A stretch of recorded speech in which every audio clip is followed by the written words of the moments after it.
നമസ്കാരം. കോതമംഗലം KSRTC യൂണിറ്റിന്റെ 43-ാം സ്ഥാപക ദിനമായ 25-ാം തീയതി മാലിന്യമുക്ത നവകേരള ജനകീയ ക്യാമ്പയിന്റെ 2ാം ഘട്ട ഉദ്ഘാടനവും ഹരിതവൽക്കരണവും ആന്റണി ജോൺ MLA ഉദ്ഘാടനം ചെയ്തു.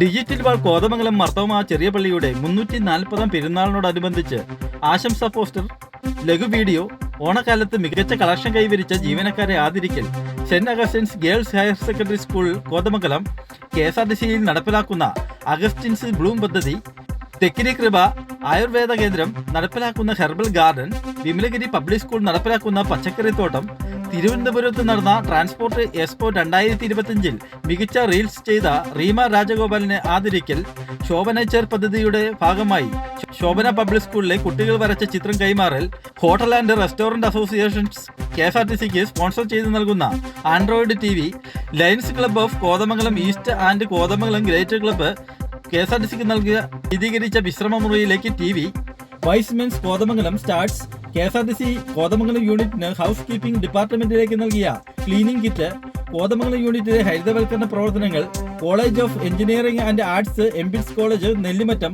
ടൗൺ UP സ്കൂൾ കോതമംഗലം, മാർബേസിക് സ്കൂൾ കോതമംഗലം എന്നിവർ വൃക്ഷത്തൈകൾ കൈമാറുന്ന ചടങ്ങുകളും നടന്നു.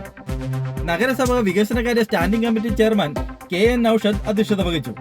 Advocate Jose Varghese, Binoy Mannancheri, secretary Babu Kaippillil, sister Annie Jose, sister Liz Maria, Saint Augustine's girls professor Baiby EN, doctor Harikrishnan TP, Laiju, Philip Shaji, Binu George, Anas Ibrahim തുടങ്ങിയവർ പ്രസംഗിച്ചു.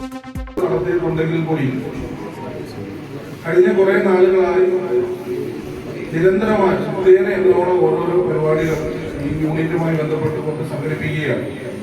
അപ്പോൾ അതുകൊണ്ട് തന്നെ ഈ യൂണിറ്റിന്റെ ഏതാണ്ട് 4 പതിറ്റാണ്ടിലേറെയുള്ള പ്രവർത്തനത്തിൽ ഏറ്റവും മികച്ച നിലയിൽ യൂണിറ്റ് KSRTC ഇപ്പോൾ എത്തിയൊരു കാലം കൂടിയാണ്.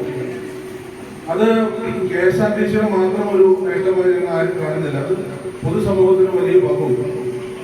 കേരളത്തിലെ ഒരു പൊതുഗതാഗത സംവിധാനം എന്നുള്ള നിലയിൽ സാധാരണക്കാരായിട്ടുള്ള ആളുകൾ ഏറ്റവും കൂടുതൽ യാത്രക്കാരെ ആശ്രയിക്കുന്നത് KSRTCയാണ്.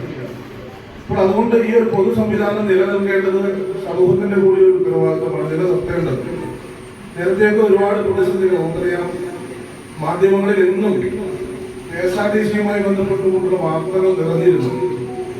അത് KSRTCയുടെ നേട്ടങ്ങൾ വിവരിച്ചുകൊണ്ടുള്ള വാർത്തകളായിരുന്നില്ല പലത്.